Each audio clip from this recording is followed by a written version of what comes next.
maabala pa tayo ng pulis, makukutungan pa tayo parehas. Habang pauwi ako, nadaanan ko ang isang banggaan. Kaya imbis na pagpatuloy ko ang aking pagbiyahe, mas pinili kong hintuan sila dahil nakita ko ang sitwasyon nila na maaari itong pagmula ng traffic nang dahil sa tagal ng pag-uusap nila.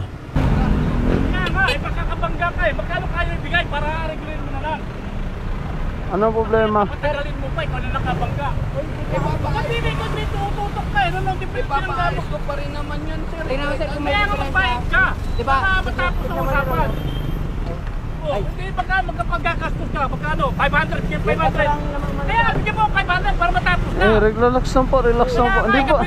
Hindi po kayo magkakaintindihan yan. Kaya nga. Kapahin mo, sir. Maabala lang tayo. Kung may diferensya ba? Meron pa rin yan, sir. Papaayos ko pa rin yan. Kaya kukunti, papayos ko pa rin yan. O, teka lang ha. pa rin ako. Hindi kasi natin to pwede presyohan kung magkano kasi wala pong may ano. Pa rin yung 500, hindi na may tulad pipinturahan. Hindi po, ganito po. Mag-usap po kayo kung ano pong gusto nyo pag-usapan. Bigyan mo pambayad para tapos na. Binangga mo yan, kahit anong mangyari, binangga mo yan eh. Kung maabala pa tayo ng pulis, makukutungan pa tayo parehas. Ay, ano po yun? Ay, hindi pala ikaw, yung mga traffic pala. Hindi, yung mga sa traffic. Hindi po, wala po tayo. Magdaan-daan po tayo ha. Hindi po lahat ng pulis, ganun po sa iniisip nyo.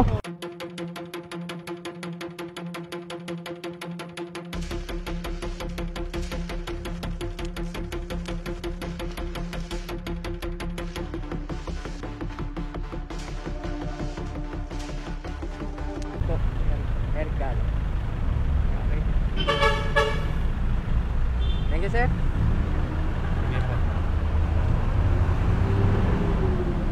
Sir, magandang hapon po. Boss, pasyente po ako kasi kaya nagmamadali ako dahil may admit ako. So, okay lang ba magbigay lang po ako ng konting paalala. Oo, paalala lang po. No, alam naman po natin na madalas po natin nakikita ngayon na yung mga kapulisan natin nasasangkot pero hindi po lahat ng pulis natin ganun po. Kadalasan eh, ganun nangyayari. So, mareglo agad. Pasensya na, Brad. Opo, Nagmamadali kasi dahil pasyente ako.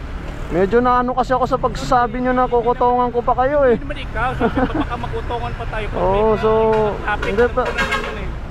O, paano po? Sige po, okay na po Sige po. Okay, salamat, Brad. God bless po. Sige po. Yeah, ingat Ay naku, minsan ito di ko naman sinasabi na wag natin paniwalaan kung ano yung napapanood natin sa balita.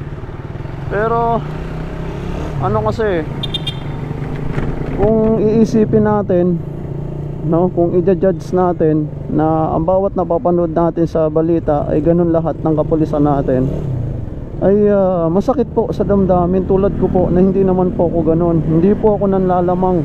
Kahit sino po sa atin, wala po akong nilalamangan. Maski sa mga kaibigan ko po, kung ano man ang narating ko, wala po akong minaliit sa kanila na keso pulis na ako, ganito dapat igalang. Wala po akong ginanon. So sobrang nabigla ako sa sinabi ni sir o ni tatay kanina na baka makutongan ko pa daw sila. So Allahu Akbar, nakakalungkot. Nakakalungkot pero kailangan mong itawa. Hindi ka pwede magpa-apekto kasi pag nagpa-apekto ka, maskin yung trabaho mo kung paano ka maikitungo sa ibang tao, maapektuhan. Kaya hindi tayo magpapay-apekto sa ganung sitwasyon. So always ride safe po sa atin lahat. Mag-ingat po tayo sa pang-araw-araw na biyahe natin. God bless po. Peace.